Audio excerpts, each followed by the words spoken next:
তখনও পুরোপুরি হয়নি। আকাশের গায়ে ফিকে ধূসর মেঘের ওপর প্রথম সূর্যালোকের কমলা ছোঁয়া পড়েছে। দিগন্ত জোড়া সমুদ্র যেন এখনো ঘুমের ভেতর। ঢেউ আসে, ফিরে যায়, আবার আসে, যেন সে নিঃশ্বাস নিচ্ছে। সবকিছু কেমন একটা ধোঁয়াটে, হাওয়া, আলো, বালির ওপর ছড়ানো ছায়া। এমনি মানুষের মুখ। সিমিন হালকা নীল শাড়িটা কাঁধে জড়িয়ে বালির ওপর বসে আছে। তার চোখের নিচে কালচে ক্লান্তি, তবু আজকে সেটি নরম দেখাচ্ছে। রাতের ঘুমানোর চেষ্টা করছিল, তবে মাঝরাতে একটা খারাপ স্বপ্ন দেখলো। তারপর আর ঘুম এলো না, নিজেও ঘুমাতে পারলো না। সুগাকেও জাগিয়ে রাখলো। চিমির সামনে কফির কাপ ধোয়া উঠছে, কুয়াশার সঙ্গে মিশে যাচ্ছে। দূরে, খুব দূরে সমুদ্রের কিনারায় একাকী দাঁড়িয়ে আছে সুগা। কালো টি শার্ট, ভেজা পায়ের ছাপ, হাতে একটা পুরোনো ক্যামেরা। চিমিন তাকাতেই সুগা ঝুঁকে ক্যামেরায় কিছু ছবি ক্লিক করে। তারপর হঠাৎ ফিরে তাকায়, দৃষ্টিটা সোজা চিমিনের চোখে এসে ধাক্কা খায়। চিমিন হাসে না, শুধু ঠোঁটের কোণে খুব সামান্য একটু নড়াচড়া। সুগার ঠোঁট উঠে আসে একটা অদ্ভুত হাসি। ধীরে ধীরে সুগা এগিয়ে আসে। বালিতে হাঁটার শব্দটা এত কোমল যে মনে হচ্ছে প্রতিটি পদক্ষেপ সমুদ্রের তরঙ্গে ছুঁয়ে যাচ্ছে। সে এসে ঝিমিনের পাশে বসে পড়ল। একটু নীরবতা, কেবল ঢেউয়ের শব্দ আর গভীর ছায়ার কথা বলল নিজের মধ্যে। ঝিমিন ধীরে ধীরে সুগাকে বলল, এখানে সকালটা অন্যরকম লাগছে। সুগা তাকালো না, শুধু হাসলো স্বল্প করে। কারণ সূর্য এখনো জানে না তুমি জেগে উঠেছ। চিমিন হেসে বলল, সবসময় এমন কথা বলেন কেন? কারণ সাধারণ সকাল তো আর তোমার সঙ্গে মানায় না। চিমিন কিছু বলল না, কফির কাপটা তুলে নিল। ধোঁয়ায় তার মুখের সামনে নাচছে। সুগার চোখ এই ধোঁয়ার আড়ালে তার মুখ খেয়ে পড়েছে। একটা মৃদু হাওয়া এসে চিমিনের চুলগুলো উড়িয়ে দিল। এক ঝলকে কফির গন্ধ আর সমুদ্রের নোনতা হাওয়া মিশে যাচ্ছে। সূর্য তখন ধীরে ধীরে উঠে আসছে। আলো পড়ছে জিমিনের গালবে, চোখে এক মোলায়েম ঝিলিক।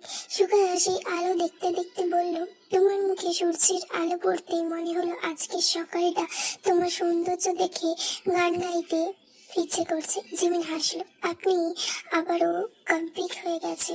না, কেবল সত্যিটা বললাম। জিমিন তার দিকে গভীর ভাবে তাকালো। তার চোখে কিছু কথা জমে আছে যা বলা হয়নি কখনো। তবুও সুগা বুঝে যায়, কারণ তার এই নীরবতা সবচেয়ে জোরালো উচ্চারণ। কয়েক মিনিট এভাবেই কেটে যায়। দুজন চুপচাপ বসে থাকে, কেউ কিছু বলে না। চিমিন কফির শেষ চুমুক নেয়, তারপর কাপটা বালির ওপর রাখলো। বালিতে আঙুল দিয়ে একটা নাম লিখলো, সুগা। তারপর ঢেউ এসে মুছে দিল সেটা। সুগা দেখলো, একটু হেসে বলল, তুমি জানো, নামটা মুছে গেল সমুদ্র সেটা ধরে রাখে। একটু থেমে সে যোগ করলো, তুমি কি কখনো ভেবেছো ভালোবাসা হয়তো সূর্যোদয়ের মতন? শুরুটা নিঃশব্দ, আলোর আগমনের আগে এক গ্রাস কুয়াশা, তারপর আস্তে আস্তে সবকিছু দৃশ্যমান হয়ে ওঠে। জিমিন চুপ থাকে কিছুক্ষণ, তারপর বললে, হয়তো তাই, হয়তো সেই কুয়াশার ভিতরে লুকিয়ে থাকা ভালোবাসার আসল রূপ। জিমিন তাকিয়ে থাকে দিগন্তের দিকে। সূর্য এখন পুরোপুরি উঠে গেছে, আলো ছড়িয়ে পড়েছে সাগরের ঢেউয়ের গায়ে, বালির ওপর তাদের মুখে। তবুও জিমিন মনে হয় সকালটা কখনো অর্ধেক জেগেছে। সুগার হাত আলতো করে জিমিনের হাত ছুঁয়ে যায়। জিমিন চমকে উঠে না, কেবল আঙ্গুলের ভেতর আঙুল মিলিয়ে নেয়। তাদের হাতের ফাঁকে জমে থাকা নরম উষ্ণতা যেন পুরো সকালটাকে জড়িয়ে দেয়। জিমিন বলে, যদি কখনো এই মুহূর্তটাকে ভুলে যাই, সুগা শান্ত গলায় বলে, তাহলে চোখ বন্ধ করবে, দেখবে মুহূর্ত ফিরে এসেছে। জিমিন চুপ করে থাকলো, তার মুখে সূর্যের আলো, চোখে সাগরের প্রতিফলন। দূরে একটা ছোট্ট নৌকা যাচ্ছে, ঢেউয়ের ফেনা বাতাসে উড়ে এসে তাদের মুখে লাগে। সুগা হঠাৎ ক্যামেরায় তোলে, ক্লিক করে একটা মুহূর্ত চিরকালের জন্য বন্দি করে ফেলে। জিমিন বলল, ছবি তুললে? হ্যাঁ, কারণ সময়ে থামানো যায় না, কিন্তু তার ছায়া ধরা যায়। জিমিন হাসলো, তার হাসি ধীরে ধীরে মিলিয়ে যায় বাতাসে, কুয়াশায়, সমুদ্রের গর্জনে। সবকিছু মিশে এক অদ্ভুত লামহা তৈরি হয়। সূর্য এখন উঁচুতে, তবু তাদের চারপাশে যেন এখনো সেই প্রথম আলোয় মায়া রয়ে গেছে। সুগার হাত ধরে বলল, চলো একটু হেঁটে আসি। জিমিন বলল, হাঁটবো কোথায়? যেদিকে সূর্য গেছে। তারা হাঁটতে থাকলো একসাথে। তাদের পায়ের নিচে বালির উপর পড়ে আছে ছায়া দুজনের, একটা ভেতরে আরেকটা। জিমিন একবার পেছনে তাকায়, ওদের বালির উপর এখনো হালকা করে লেখা আছে তার নামের কিছু ভাঙা অক্ষর। ঢেউ এসে আবার মুছে দিচ্ছে। জিমিন শক্ত করে সুগার হাত ধরে তার কাঁধে মাথা ঠেকিয়ে হাঁটলো। হঠাৎ কি একটা ভেবে জিজ্ঞেস করলো, আমাকে ছাড়া থাকতে পারবেন জিমিন?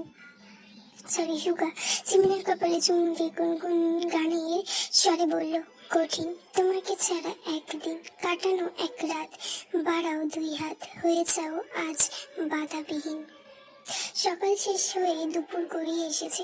আকাশে তখন সাদা সোনালি আলোর বিস্তার, সূর্য মাথার ওপরে, কিন্তু বাতাসে লবণ মিশ্রিত একটা ছোট্ট ছোঁয়া এখনো রয়ে গেছে। সমুদ্র তখন জেগে উঠেছে সম্পূর্ণ। জিমিন হাঁটু গেড়ে বসে আছে বালুর ওপর, তার পাশে সুগা বালি দিয়ে ঘর বানানোর চেষ্টা করছে।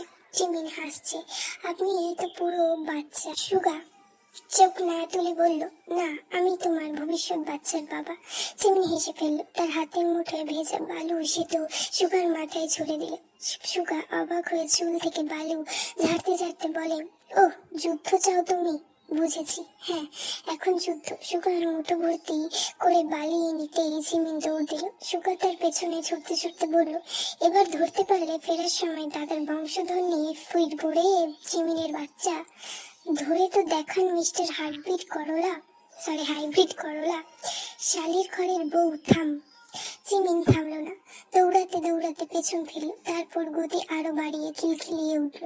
ওইদিকে জাঙ্কুক এবং তে বালির ঘর বানাতে ব্যস্ত। জাঙ্কুকের মাথায় রোদ পড়ছে, ঘাম গড়িয়ে পড়ছে গলায়, তবু সে মনোযোগে বালিতে কাঠি গেঁথে ছোট ছোট দেওয়াল তুলছে।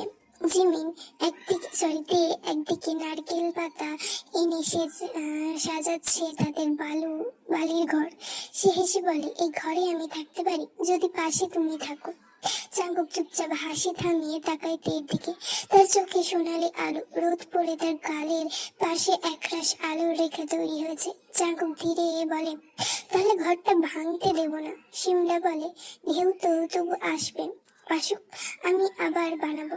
তাদের কথা শুনে দূর থেকে সুগা মুখ বাঁকিয়ে বলে, শালার ঘর বানানো বাদ দিয়ে তোর ভাবিকে বোঝা, বংশের বাতি শালির জন্য জ্বালাতেই পারছি না, বারবার সুইচ অফ করে দিচ্ছে। শালির ঘরের বউয়ের জন্য উপরে বসে বসে বাচ্চাগুলো আমার অভিশাপ দিচ্ছে। সুগার কথা শুনে সবাই হেসে ওঠে। হাসির মধ্যে ঢেউ এসে ঘরটার এক পাশ ভেঙে দিল। তা দেখে শিমলা বলল, দেখলে? চাঙ্কুক শান্তভাবে বলল, ঘর ভাঙলেও হাত তো এখনো ঠিকঠাক আছে, আবার বানাবো, সমস্যা নেই।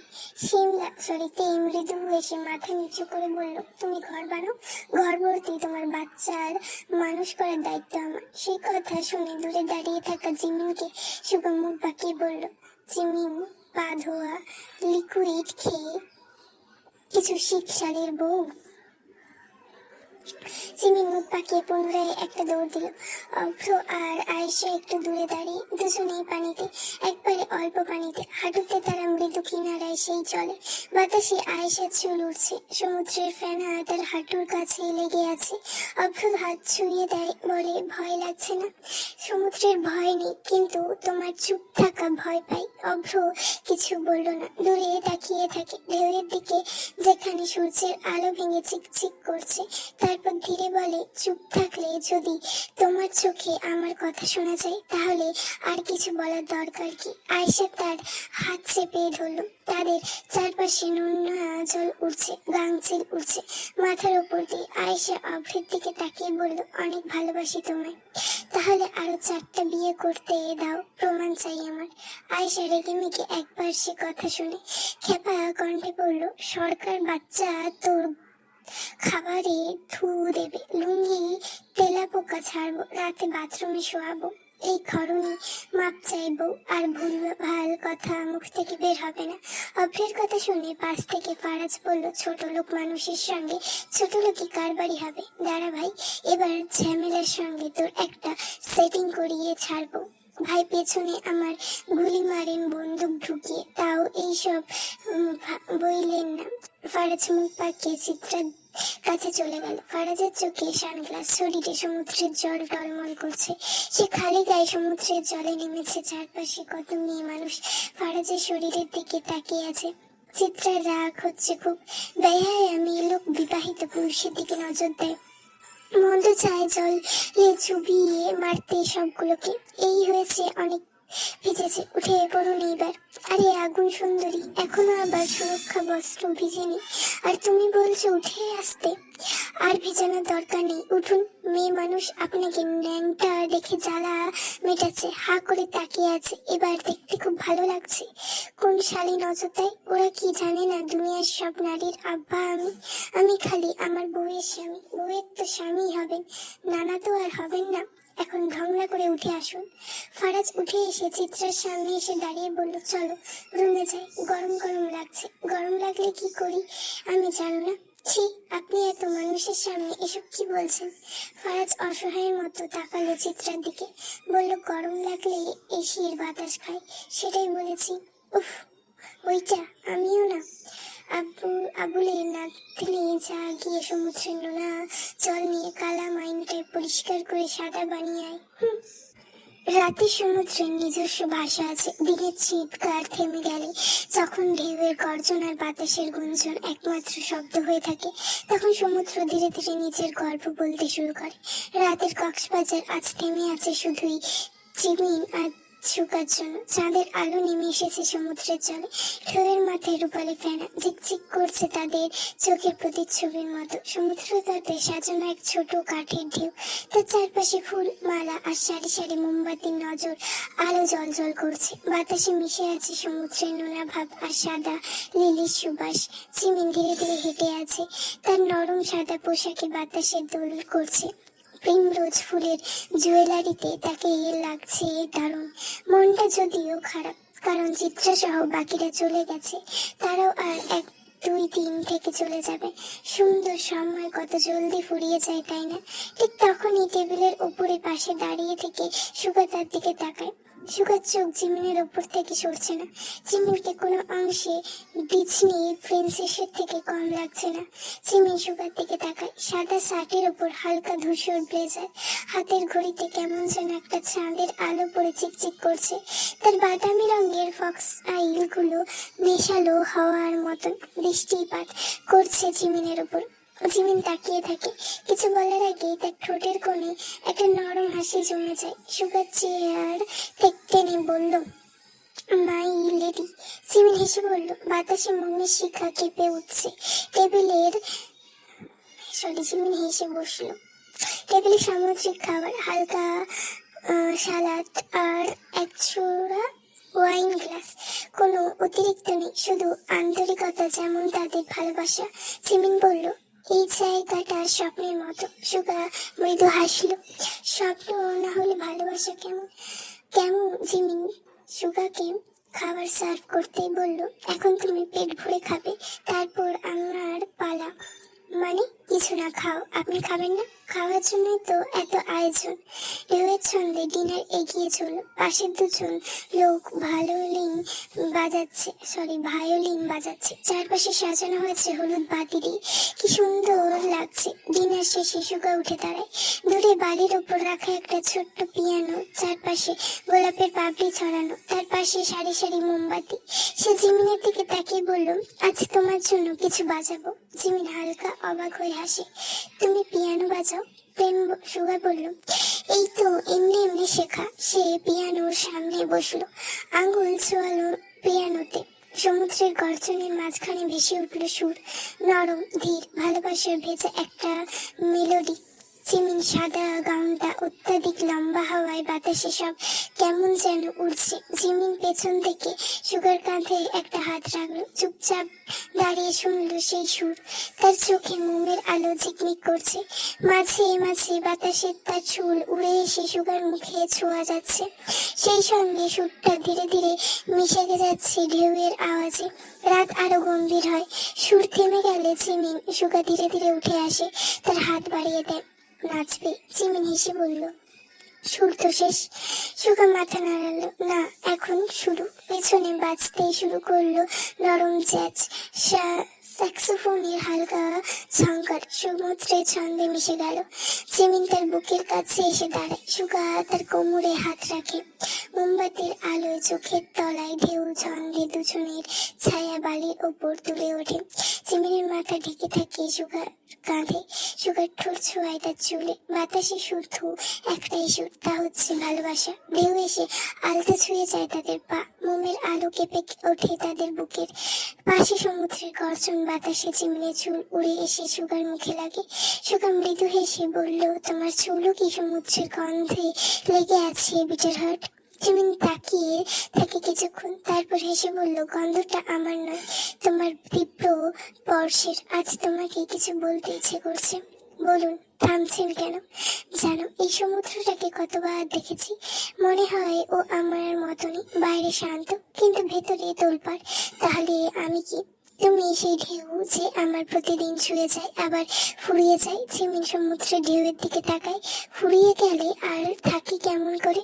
স্মৃতি তো থাকবে, আর সেটাই সবচেয়ে ভয়ঙ্কর সুন্দর। দূরে আরেকটি ঢেউ ভেঙে পড়লো তীরে। আপনি জানেন, আমি কখনো কাউকে এত ভয় পাইনি যতটা আপনাকে হারানোর ভয় পাই। আমি তো তোমারই হারাবো কিভাবে? মানুষ হারায় না, তবে সময় যে তাদের হারিয়ে দেয়। তাহলে সময়কে আটকে রাখো কি দিয়ে? তোমার একটুখানি ভালোবাসা দিয়ে। জিমিন হেসে মাথা নাড়লো। আপনি সবকিছুর উত্তর ভালোবাসায় দেন, কারণ সেটাই একমাত্র উত্তর যেটা ভুল হলেও সুন্দর লাগে। আচ্ছা, আপনার জীবনে যদি আমি না থাকতাম, তাহলে এই সমুদ্রটা শুধু এক টুকরো জলে হতো না, ঢেউহীন প্রাণহীন, আর জীবনটা এত সেই প্রাণহীন সমুদ্রের মতো। ওই দেখুন, মোমবাতি নিভে যাচ্ছে। সুগা, নিভে যেতে দাও। আলো থাকলে মুখ দেখা যায়, আর অন্ধকারে হৃদয়। জিমিন একটু থেমে বলল, কখনো কি ভাবেন যদি এই মুহূর্তটা শেষ হয়? না, কারণ তোমার সঙ্গে প্রতিটি মুহূর্ত অনন্তের মতো। আর যদি অনন্ত শেষ হয়, তাহলে আমি আবার জন্ম নেব শুধু তোমাকে ভালোবাসার জন্য। জিমিন আস্তে বলল, আপনি জানেন সুগা, ভালোবাসা কখনো একদিনে হয় না। জানি, তবু আমি প্রতিদিন নতুন করে তোমায় ভালোবাসি, এই সমুদ্রের ঢেউয়ের মতো। না, ঢেউ তো ফিরে আসে, আমি ফিরবো না, তোমার ভেতরেই থাকবো। জিমিন হালকা হেসে বলল, কথাগুলো সিনেমার মতো শোনাচ্ছে। কোন সিনেমা? সত্যি করে বলুন তো। সিনেমা নয়, কিন্তু একটা কথা কি জানো, ভালোবাসা হচ্ছে সিনেমার চেয়েও সত্য। তাহলে বলুন, সবচেয়ে প্রিয় জিনিস আপনার কি? এই মুহূর্ত যেখানে তুমি আছো, আমি আছি, আর এই সমুদ্র আমাদের সাক্ষী। সুখা একটু থেমে বলল, জিমিন বলুন, এই সমুদ্রটা কেমন লাগে তোমার? বিশাল, আপনার ভালোবাসার মতো, যার শেষ আমি খুঁজে পাই না। আর চাঁদটা দেখেছো? হ্যাঁ, কিন্তু আপনার চোখে জোছনার চেয়ে বেশি আলো। আচ্ছা, আপনার আবারও খিদে পেয়েছে? হ্যাঁ, কিন্তু খাবার নয়, তোমার কথার ক্ষুধা। বাতাসটা বেশ ঠান্ডা, আপনার ঠান্ডা লাগছে না? সমস্যা নেই, তোমার গভীর স্পর্শে উষ্ণ হয়ে যাব। আচ্ছা, তুমি জানো এই পৃথিবীর সবচেয়ে সুন্দর শব্দ কি? বলুন। জিমিন, ঢেউতেও এক প্রতিধ্বনি শোনা যায়। জিমিন হেসে বলল, আর আমার প্রিয় শব্দ? প্রেম। সরি সুগা, ভুল বলে। তাহলে কি আমরা? সুগা আর জিমিন রাতে বিচের একটা রুমে রাত কাটায়। চোখে চায় যখন শেষ রাতে তাদের তীব্র ঘুম, ঠিক তখনই হঠাৎ করে জিমিন সুগাকে বলল, আমার না লাল গোলাপ ছুঁয়ে দেখতে মন চাইছে। আচ্ছা, লাল গোলাপ আপনার কেমন লাগে? সুগা জিমিনকে বুকে জড়িয়ে বলল, তুমি এখন ঘুমাবে? জলদি ঘুমাও তো সোনা। জিমিন আর কিছু বলল না, সুগার বুকে মাথা রাখলো। ফজরের সময় যখন ঘুম ভাঙলো, তখন দেখলো সুগা উঠেছে। ঘুমের চোখে এত বার্তা দিল না, ভাবলো আর কই যাবে, নিশ্চয়ই ওয়াশরুমে যাওয়ার জন্য উঠেছে। সবে সকাল 7টার দিকে জিমিন দরজায় কে যেন কড়া নাড়লো। কয়েকবার কড়া নাড়ার পর ঘুম ভাঙলো তার। চোখ কচলে পাশে তাকাতেই দেখলো সুগা নেই। মানে কি? সুগা কোথায় গেল? মনে পড়ে গেল ফজলের কথা। তার মানে কি সুগা কি তখনই বাইরে গিয়েছিল? কিন্তু এত ভোরে কেন? সে উঠে দরজা খুলতেই দেখলো হোটেল ম্যানেজমেন্ট থেকে একজন লোক এসেছে। সে জিমিনকে দেখে বলল, স্যার আপনার জন্য এই লাল গোলাপের বুকে পাঠিয়েছে। লোকটা জিমিনকে একটা কাগজ দিয়ে বলল, স্যার আপনাকে এটাও দিতে বলল। জিমিন সামনে একটা চিঠি দেখতে পেল, সেই সঙ্গে লেখা তোমার অপেক্ষায় বিটারহাট। জিমিন মনে মনে খুশি হলো, বলল আর কত সারপ্রাইজ দিবেন হাইব্রিড করলা। সেই তৈরি হয়ে ঠিকানা উদ্দেশ্যে হাঁটা শুরু করলো। হোটেলের পশ্চিমে একটা বিরাট ঝাউবন। একটা লোককে বিছে জিজ্ঞেস করে সেই দিকটায় হাঁটা ধরলো। সকাল 7:30 মতন বাজে। এখনই কত মানুষ বেঁচে, তবে ওই ঝাউবনের দিকে ফাঁকা। মানুষ নেই বললেই চলে, কিন্তু শিশু বনের শুরুর দিকে বসেছিল। জিমিনের দিকে একবার কেমন করে যেন তাকালো। জিমিন পাত্তা না দিয়ে বনের মধ্যে প্রবেশ করলো। সুগার চিঠি অনুযায়ী একটা বাড়ি থাকার কথা, খুঁজে পাচ্ছে না সে। কয়েকটা হেঁটে ভেতরের দিকে এগিয়ে যেতেই হঠাৎ আধার আলো বেশি ঘনিয়ে আসতে শুরু করলো। শিশু বনের মাঝে বরাবর একটা কাঠের বাড়ি দেখতে থমকে গেল। খুশিতে চোখ জলজল করছে। দৌড়ে গেল সে বাড়ির সামনে। ভাঙা একটা কাঠের বাড়ি, অনেক পুরনো মনে হচ্ছে। জিমিনের মন কেমন যেন গা ভার হচ্ছে। সে তবুও একবার মৃদু কণ্ঠে জিমিন তার নাম ধরে ডাকতেই পুরো নিস্তব্ধ জঙ্গলে কেবল তারই গলা ভেসে এলো। সে ফাঁকা দরজা ঠেলে ভেতরে ঢুকিয়ে হঠাৎ বলল, সুগা আছেন? রুমে পা রাখতেই চোখ ছানা ভরা। রুমটা জীবন্ত আতঙ্কে থরথর করছে। জিমিন ভেতরে পা রাখতে বাতাসের গন্ধ বদলে গেল। নোনা ধরা সমুদ্রের গন্ধটা ছাপিয়ে উঠল এক অদ্ভুত লোহা ধাতুর গন্ধ, রক্তের গন্ধ। ছাদ থেকে এক ফোঁটা পানি পড়ছে টুপটাপ শব্দে, কিন্তু সেটাও যে রক্তের ছন্দে মিলিয়ে যাচ্ছে। মেঝেটা স্যাঁতস্যাঁতে অন্ধকার লালচে, চোখগুলো আলোয় রেখা পেলে স্পর্শ হয়ে ওঠে। হয়তো কেউ এখানে দীর্ঘক্ষণ কণ্ঠে ছটফট করছে। রক্ত গড়িয়ে গেছে মেঝের ফাঁক বেয়ে। হঠাৎ পুরোনো একটা গ্রামোফোন সাইলেন্ট শোনা গেল। চিরচেনা সুরে ভেসে এলো, প্রেম আমার, প্রেম আমার। জিমিন স্তব্ধ হয়ে গেল। তার নিঃশ্বাস আটকে গেল গলার কাছে। দেওয়াল ঝুলে সারি সারি প্রেম, সব ছবিতে জিমিনের নিজে। এক ছবিতে সে সমুদ্রের ধারে হাসছে, অন্যটায় তার চোখে কান্না, আরেকটা তার হাতে সেই ক্ষত। সব ছবিতেই লাল দাগে ঘেরা। জিমিনের চোখের কোণে কাঁপতে লাগলো। একটা ছবির নিচে সে দেখলো নিজের নামের পাশে লেখা শেষ সাক্ষাৎ। হঠাৎ বাতাসের দরজাটা বন্ধ হয়ে গেল প্রচন্ড শব্দে। বাতাসের সঙ্গে সঙ্গে রুমের আলো নিভে গেল। রক্তমাখা দেওয়ালগুলো যেন আরো কাছে এগিয়ে এসেছে। জিমির পেছনে ফিরতেই দেখলো দরজার পাশে ঝুলছে একটা কালো হুডি। হঠাৎ অনুভব হলো কেউ পেছন থেকে এগিয়ে আসছে। জিমিন পেছনে ফেরার আগে পেছন থেকে একজোড়া হাত তাকে চাপটে ধরে পড়ল। উফ জিমিন, মৃত্যুর কত কাছাকাছি চলে এসেছ। পেছনে ফিরতেই দেখলো সুগাকে। তবে সুগা জিমিনকে কথা বলার সুযোগ না দিয়ে কেবল বলল, জলদি চলো এখান থেকে। জিমিন কোনো কিছু মানে না বুঝলেও কেবল বুঝতে পারলো এখান থেকে জলদি যাওয়াটা অতীব জরুরি। হোটেলের রুমে আসতেই জিমিন মনে জেগে উঠলো হাজারো প্রশ্ন। তবে সে জিজ্ঞেস করার আগে সুগা তাকে স্থির করে বিছানায় বসিয়ে বলল, তুমি জানতে চাও সকালে আমি কোথায় গিয়েছিলাম, তাই না? আরে আমি তো জগিং এ গিয়েছিলাম। তুমি যখন জঙ্গলের ওইদিকে প্রবেশ করেছিলে তখন ডাকলাম তো, কতবার পেছন থেকে ডাকলাম। শেষে ভাবলাম দেখি তোমার পেছনে গিয়ে কতক্ষণ তুমি টের না পেয়ে থাকতে পারো। সে টের পেলেও না। সুগা, আপনি দেখেছেন ওই বাড়িতে রক্ত, আমার ছবি টাঙানো। সুগা, চলুন ফিরে যাই। আমার সত্যি এখানে ভয় লাগছে। প্রথমে রুম নাম্বার 102, আর এখন এই সব পুলিশকে জানালে হয় না? যা হচ্ছে তা তো ঠিক হচ্ছে না। আমার সঙ্গেই বা কেন? আমি বললাম তো 102 নম্বর রুমে কিছু হয়নি, সব ভ্রম। তবে আজকের বিষয়টি নিয়ে আমি দেখছি। দেখা লাগবে না, চলুন আপনি চলে যাই। এসব সামান্য কারণ নিয়ে চলে যাবে বলছো? আর 2 দিন থাকি প্লিজ, তারপর তো ঢাকায় ফিরতে হবে। তোমার ভার্সিটি আছে আর আমার সামনে ফাইনাল এক্সাম। আর সময় কোথায় আমাদের হাতে বলো? কিন্তু সুগা, প্লিজ শোনা, কোনো কিন্তু নয়। জিমিন আর কিছু বললো না। শরীর অনেক ক্লান্ত লাগছে তার। একটু ঘুমিয়ে নিলে হয় না? সে এখন সত্যি ভীষণ ক্লান্ত। এবার বাড়ি ফিরতে চাই। তার ভয় দিনকে দিন বেড়েই চলেছে।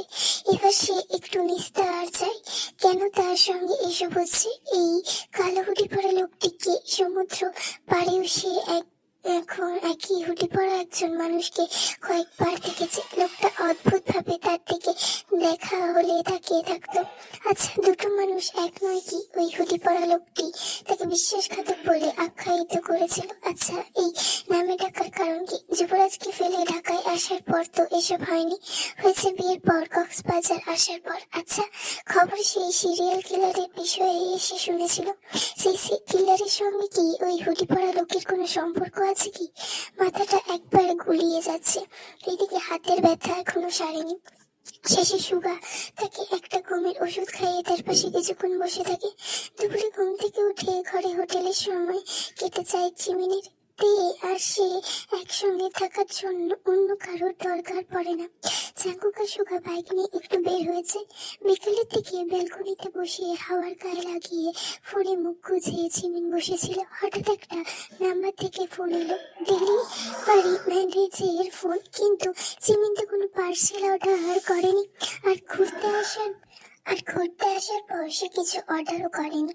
তাহলে তারপর ডেলিভারি যখন সে জিজ্ঞেস করলো কত টাকা, তখন তিনি জানালেন পেমেন্ট ক্লিয়ার। ভারী আশ্চর্য হলো জিমিন। তাকে জিজ্ঞেস করতে সে বলল, আমি একটা অর্ডার করেছিলাম, পেমেন্ট পে করা, এটা আবার সেটা নাকি? জিমিন গম্ভীর মুখে বলল, আগে আসুক, দেখি কি এসেছে। পার্সেলটা হাতে নিয়ে খুলে দেখতে চিৎকার করে উঠল জিমিন। একটা বক্স, ছোট্ট মতো দেখতে, তাতে কাটা ঝুল আর গলা কাটা বিশ্রী রকমের একটা পুতুল। শরীর কেঁপে উঠল জিমিন।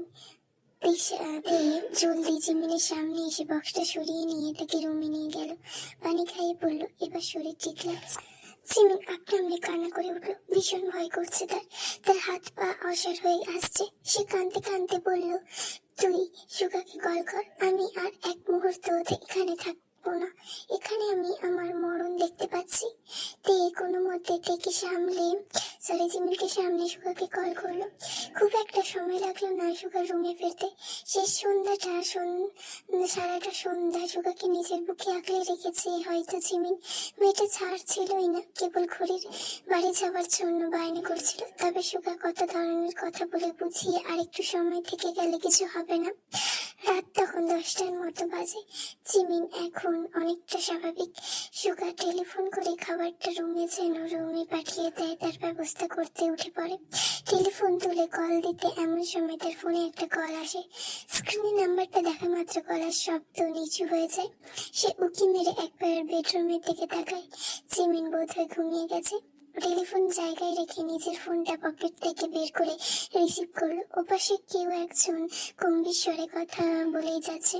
হঠাৎ সুগা তাকে থামিয়ে বলল, চুল আর পুতুল দিয়ে তুমি কি করবে?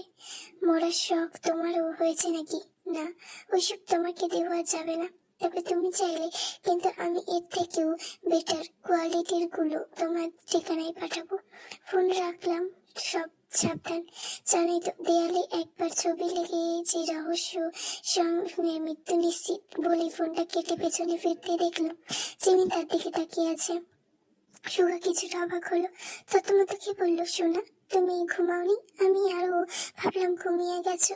আরে জানো না, চাঙ্কুক ফোন করেছিল, তোমার কথাই জিজ্ঞেস করলো। আর তো ওই যে পার্সেল, ওইটা নিয়ে একটু মজা করছিল আর কি।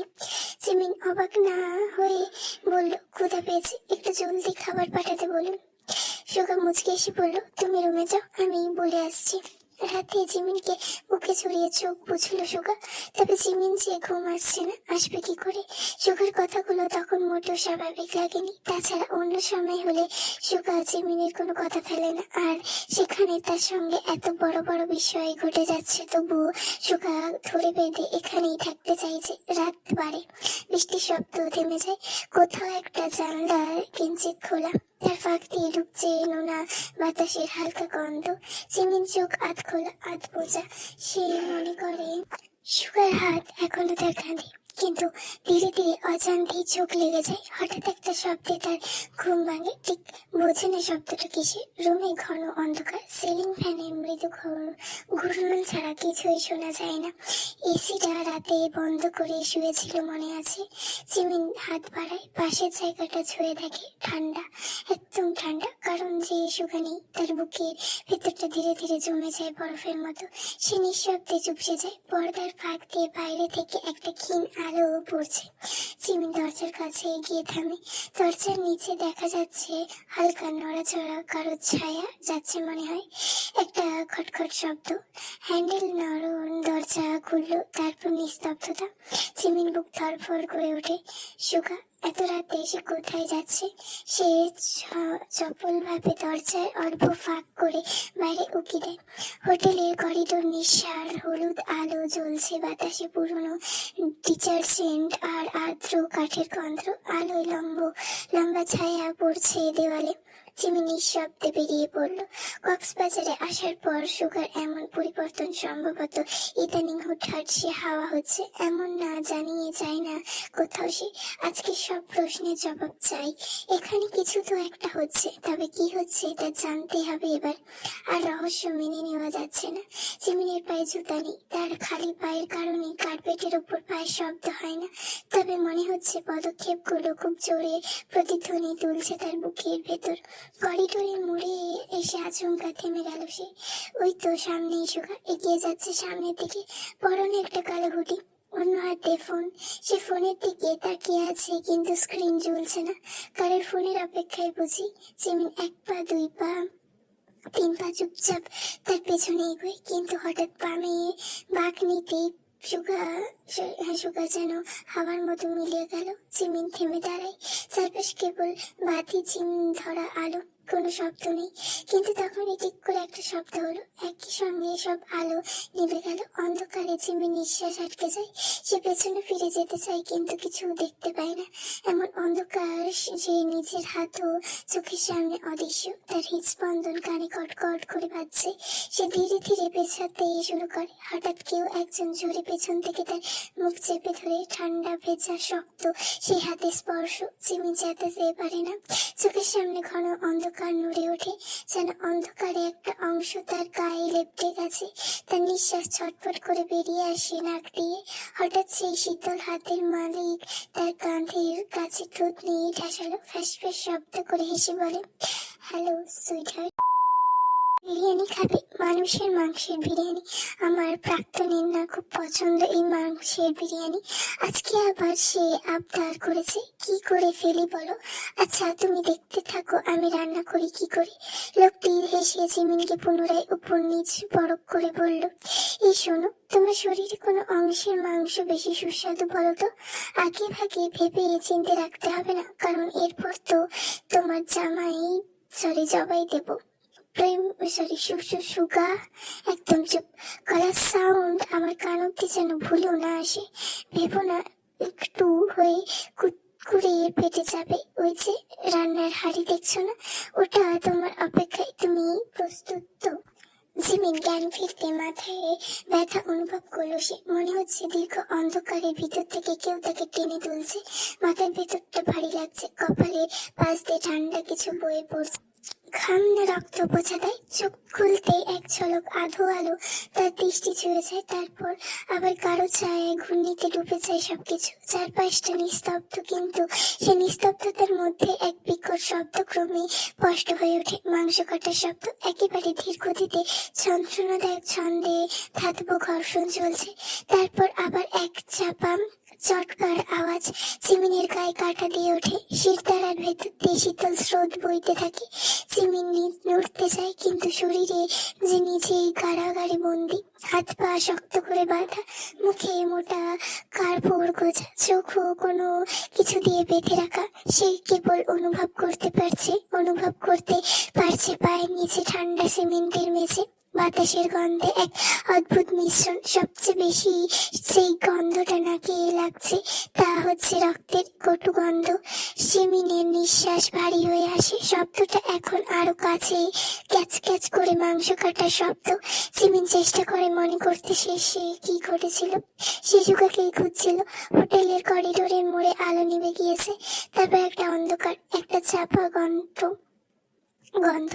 আর এখন এই ঘর, তার বুকের ভেতর দম বন্ধ চিৎকার জমে, কিন্তু মুখ বাঁধা থাকায় কোনো শব্দ বের হয় না। তবুও তার নিঃশ্বাসে আতঙ্কের কম্পন ছড়িয়ে পড়েছে। কান পেতে এসে বুঝতে চেষ্টা করলো কতজন মানুষ আছে ঘরে, একটি মাত্র ছায়া নাকি একাধিক।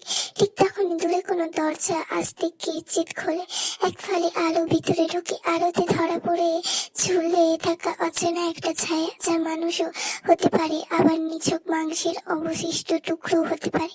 ঘরে হাওয়া গা হিম শীতল করার মতো। হঠাৎ একটা গানের শব্দ ভেসে এলো।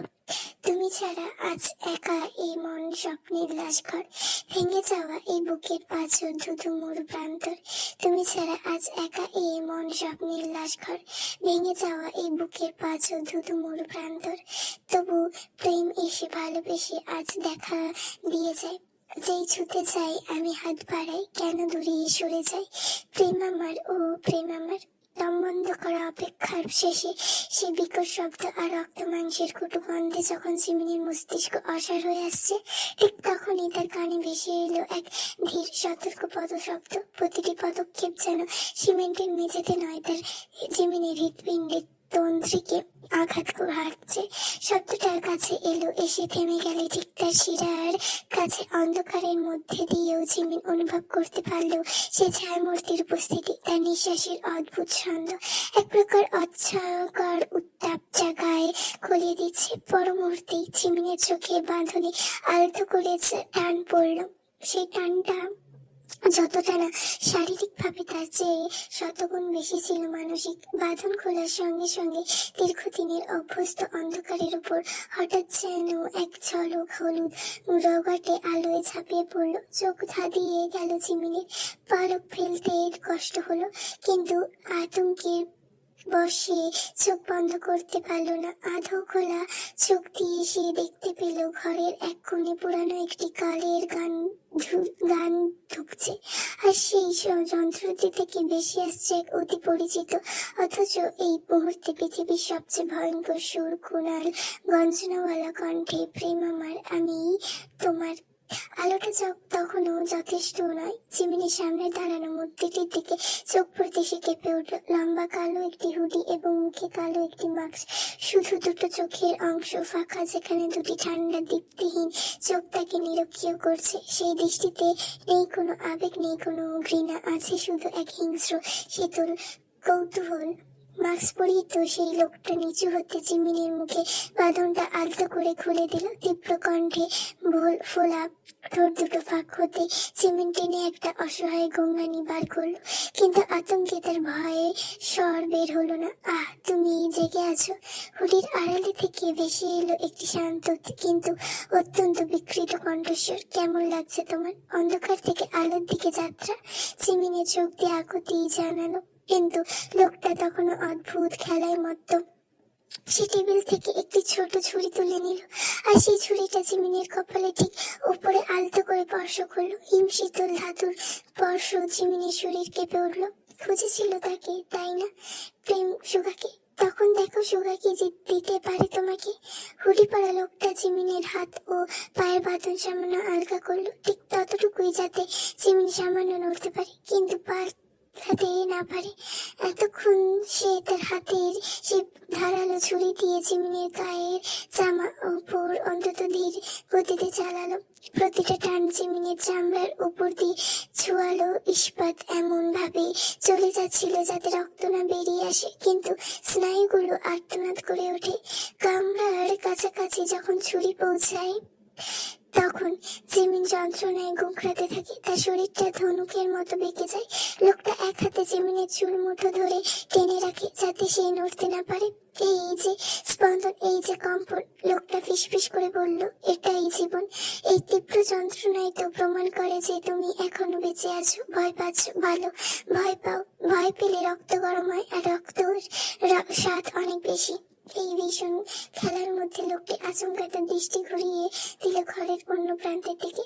সেখানে মেঝেতে একটি রক্তে ভেজা কম্বল পড়েছিল, যা জিমিনের প্রথমবার খেয়াল করেনি। সেই আলসে ভঙ্গিতে হেঁটে গিয়ে কম্বলটি সরালো। জিমিনের বুক ধড়াস করে উঠল। কম্বলের নিচে রয়েছে একটি যুবতী, অর্ধনগ্ন, রক্তাক্ত, ক্ষত বিক্ষত শরীর। মেয়েটি তখনও পুরোপুরি মারা যায়নি, তার বুক ধুকছে আর সেই শরীর থেকে রক্তস্রোত মেঝেতে হাতড়ে বেড়াচ্ছে, তৈরি হচ্ছে আঠালো স্রোত। এই নাও তোমার সঙ্গিনী। লোকটি হাসলো। সে মেয়েটি নির্মম ভাবে উল্টেছিল, তার পিঠে আগে থেকেই গভীর ক্ষত তৈরি করা ছিল। লোকটা দেরি না করে এগিয়ে নিয়ে একটি কাঠের বোতাম তুলে নিল জিমিনের অসহায় দৃষ্টির সামনে। সে মেয়েটি আনুমানিক শক্তিতে আঘাত করতে শুরু করলো, প্রথমে পিঠে, তারপর হাতে, এরপর মেয়েটির মাথায়। সশব্দে আঘাত করতে তার গোঙানি বন্ধ হয়ে গেল। ঘচাং ঘচাং শব্দে মেয়েটি নিথর হয়ে গেল। জিমিন তা কখনো কল্পনাও করেনি তাকে চোখের সামনে এসব দেখতে হবে। জীবন্ত মেয়েটি কেবল তার চোখের সামনে ছটফট করেই গেল। জিমিন তাকিয়ে দেখা ছাড়া কিছুই করতে পারলো না। ভয় করছে।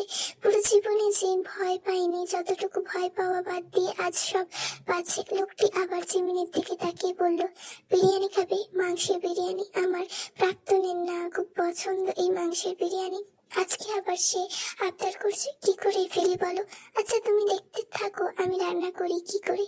লোকটি হেসে জিমিনকে পুনরায় উপর নিচ পরখ করে বলল, আচ্ছা তোমার শরীরের কোন অংশের মাংস বেশি সুস্বাদু? আগে ভাগে ভেবে চিন্তে রাখতে হবে তো, কারণ এরপর তো তোমায় জবাই দেব।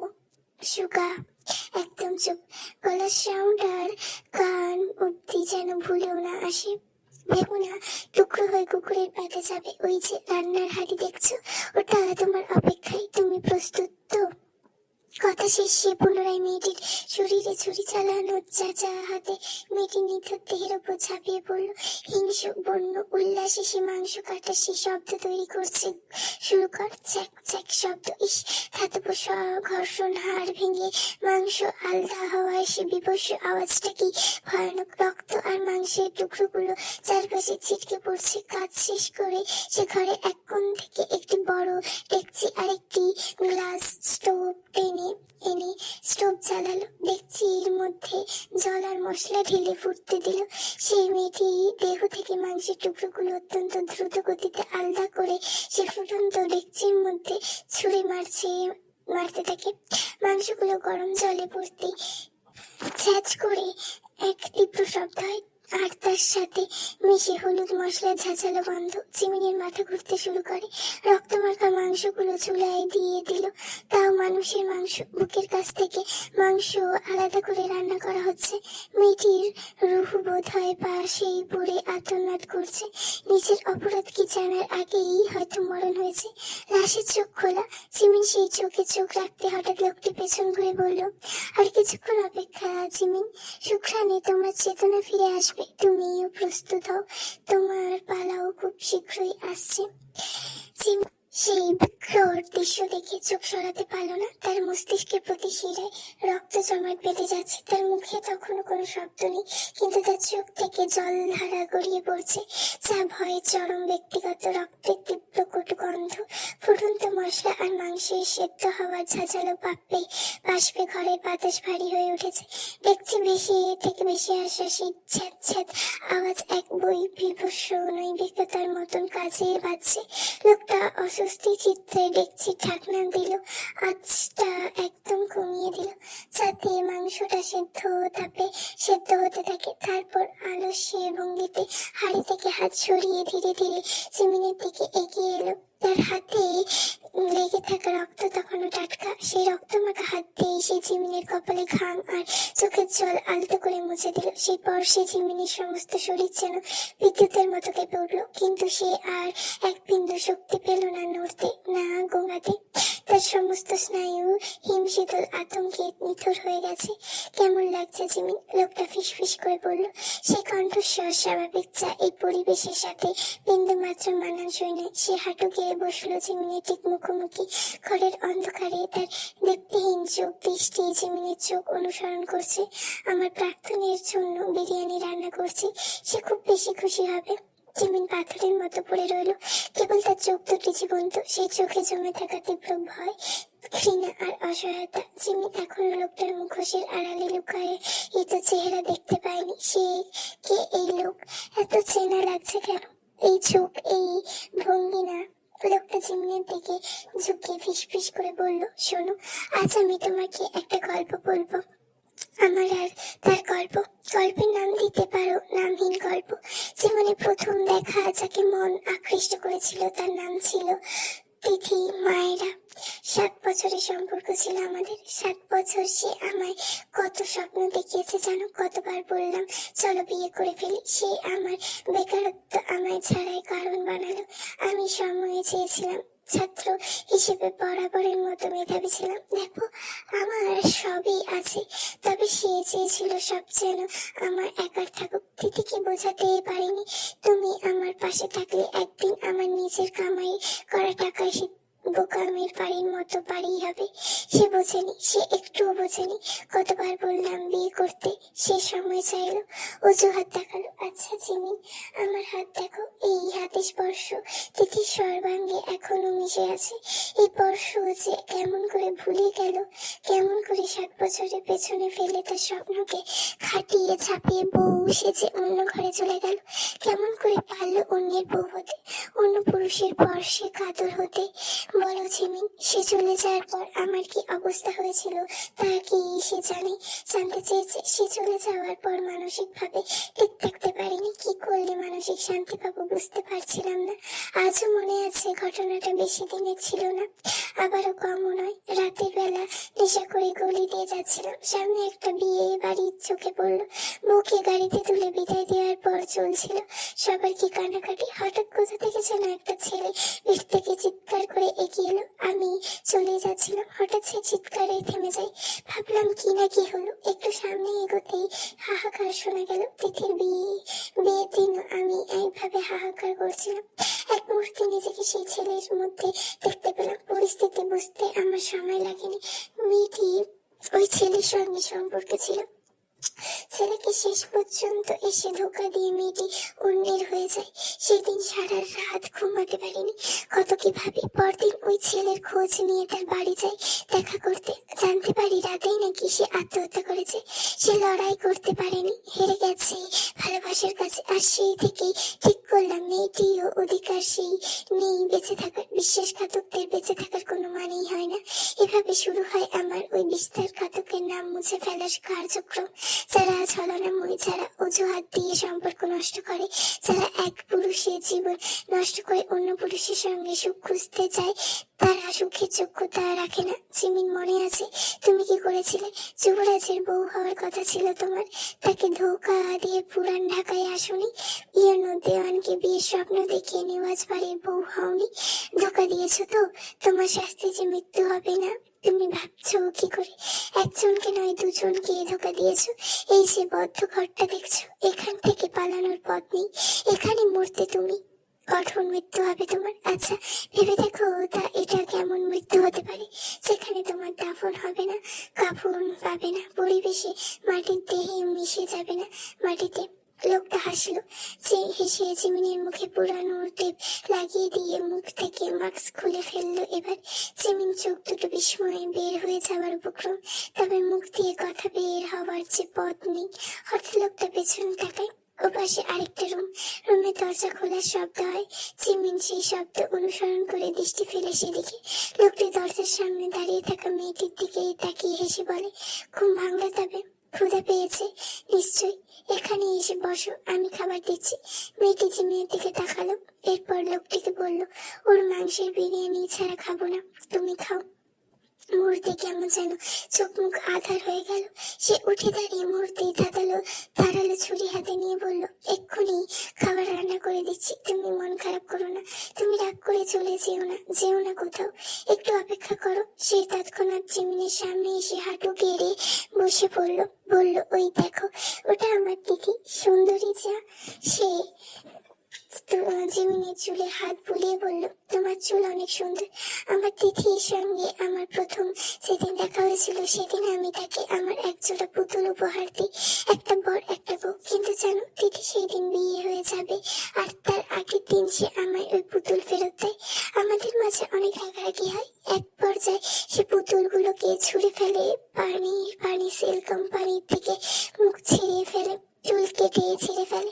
আমি কতবার বললাম এসব করো না। আমি সবসময় ওই পুতুলের জায়গায় নিজেদেরকে কল্পনা করেছি তুমি বউ সাজবে, তবে কেবল আমার জন্য ঠিক তেমন একটা দিন কল্পনা করেছি। কিন্তু সে শোনালো না, বললে অনেক শখ ছিল এই পুতুলের মতো সুন্দর সংসার, দেখো নষ্ট করে ফেলেছি পুতুল, আর কোনো সংসার হবে না আমাদের। লোকটা একটা নিঃশ্বাস ফেলে বলল, আমি এখনো পুতুল কিনি। তিথি ঠিক যেভাবে পুতুলের রূপ বদলে দিয়েছিল আমি মনের আনন্দে সেইভাবে দেই। আমার যে পুতুলকে ছলনাময়ী চুল কেটে নতুন রূপ দিই। আচ্ছা, তিথিকে মারিনি কেন? মাথায় অনেক প্রশ্ন আসছে, তাই না? কারণ প্রতারণা তো সেই আগে শুরু করেছে।